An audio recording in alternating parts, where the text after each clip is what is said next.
time I did something with this. It's just been sat on skates for the last 6 months. So get this beast out of the way, get this fired up, hopefully put the battery to it and it'll kick in.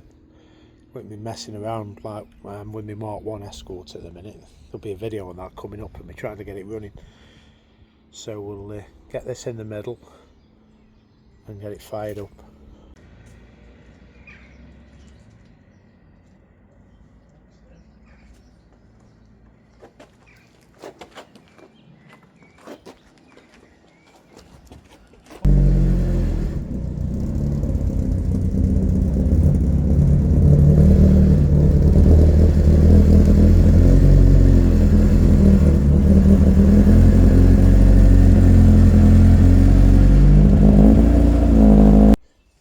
This is the car I've owned the longest, 20 years this year I think.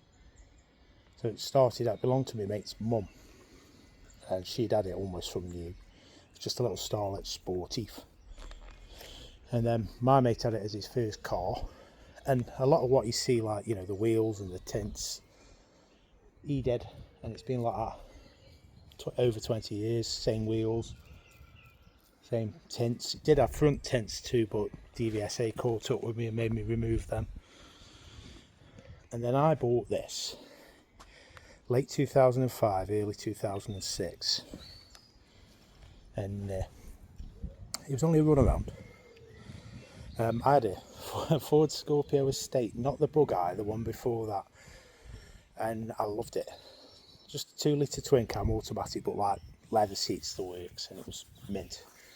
But as it's Ford, it failed MOT on rust, and I just needed a car to get around. And my mate had stopped driving this, and he was in an Audi A4 or something like that. And he says, "Oh, buy this, you know, I'll do you a good price on it. Just have it as a runaround." It's like, yeah, sound. I picked it up. He'd done a 5EFE engine conversion in it, so got the 1.5 litre out of the Paseo. So it was not too bad, 100-ish horse, you know. Alright for getting around in. Bit of a step down comfort wise from the Scorpio, but nippy little car. I put in some Toyota MR2 seats because the seats that were in it were ruined. Still got them in it. At one point I was running a racing seat when it was a track car, but it doesn't do well as a track car. Starlet chassis isn't the best. You can make it handle, but I didn't really enjoy thrashing it. You know, I've had it a while and I'm kind of sentimental, I suppose. So anyway, what happened was, not long after I bought it, my mate messaged me and he says, "Have a look on eBay," sends me this link. And there was a full GT Turbo engine, box and loom and everything for 330 quid. Right, I was like, bloody hell. I was like, oh, I only bought this as a stopgap, but couldn't really turn it down. So I contacted the guy and he says, "Oh, 80 quid, I'll pallet it and ship it." So I had this engine shipped to me, and 4EFT is basically the same engine as, you know, what was in it. So there was no fab for making the mounts and stuff. What they had done though was chop the loom at the right at the bulkhead, so I had a bit of a mission getting that back together. And then there was a little bit of conversion just to make it work, you know, with this being a 96 and the car was a 95 that it come out of. It wasn't radically different. So actually the only thing we got wrong was the TPS we got backwards, which a few other people have done. So when you put your foot down it cuts out, but we fixed that. And I drove it around like that for a bit, and I think we got it tuned up in the end. We used a fuel cut defensor, rising rate regulator and a better fuel pump, and HKS actuator, and rolling roaded 170 horsepower. So I've gone from like 90 to 170. It was a little pocket rocket. And then after that it blew head gasket, and I was like, oh. So we forged the engine, but we didn't get the ring gaps right, so it was a right rattly old thing. It consumed oil and all sorts. So that ended up buying another engine, which at the time they were buttons, so I picked another one up for like 300 quid. That engine saw me through to 2020, I think. Just a stock engine, but by then we were running TD04, E-Managed Blue, bigger injectors, and that stock engine could peak at 268 horsepower. But it was a bit smoky by the end of it, but it had handled a bar boost all day long. And then 2020, around COVID lockdown or whatever it was, we took the original engine and forged it again, bored it out to 75mm, better pistons, so it's got Wasner pistons in, PEC rods, and it's got a ported head, and now it's running something called a Wolf ECU, but I don't rate it. I'm going to swap that. Tuning developments manifold, but that is a pile of crap, keeps breaking.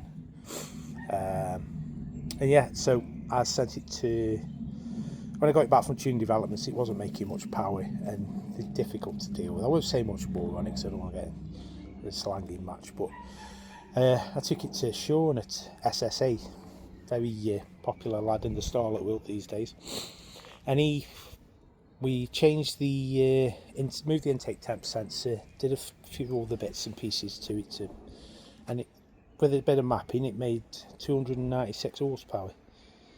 So now it is really quick. Yeah, it's got a Quaife LSD in the box. It's on yellow speed suspension. It's got brakes. The late great Dave Burwash did a kit back in 2009. So it's got Willwood's 4-pots with 3G discs. On the back, it's still just drums. I have got a disc, rear disc beam for it, but I haven't got the calipers and I can't find them anymore. Interior wise, pretty standard.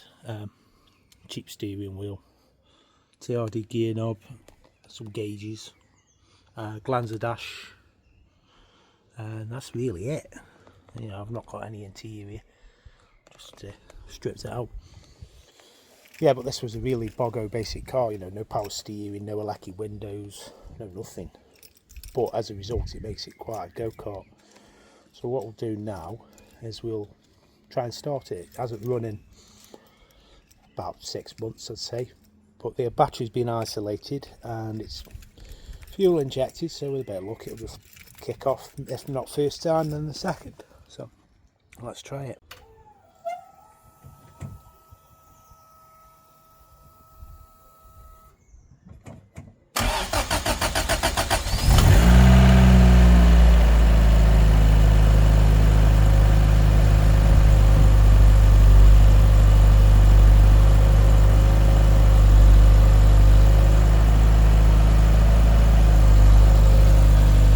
Toyota, so what do you expect? There's not going to be any dramas here. Straight in, good 6 months that is. It needs some tidying up now. This engine bay used to be award winning, but I'll be honest, I've neglected this car a little bit because I've got others, and as I mentioned before, no power steering, no this, that and the other. The clutch is a racing clutch, which was a mistake because it's horrible. And so, and I was having loads of trouble with the manifold cracking, so it disheartened me a bit. I've had all the manifold welded again now, so I just took it off the road because, you know, got that there. I've got a few other cars, C63 supercharged. I'll do a video on that at some point. Civic Type R Mini. The Mark 1, I'm going to do a video on this because this won't bloody start, which is why you saw earlier I was pulling it out. Mark 2 is fine, just put new dampers on that.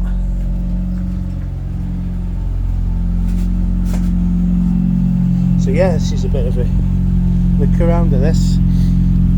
I'll get it taxed next month and we'll take it out and do some driving. It's not really going to see any track days again. It might, never say never, but you know, I'm a bit attached to it. Although part of me is like, well, maybe it's time to let somebody else use it rather than it just sat in that mess over there on skates so I can move it. Maybe it is time to let somebody else enjoy it. It's a little peach, didn't use any oil. You see, just kicked it in like it was nothing.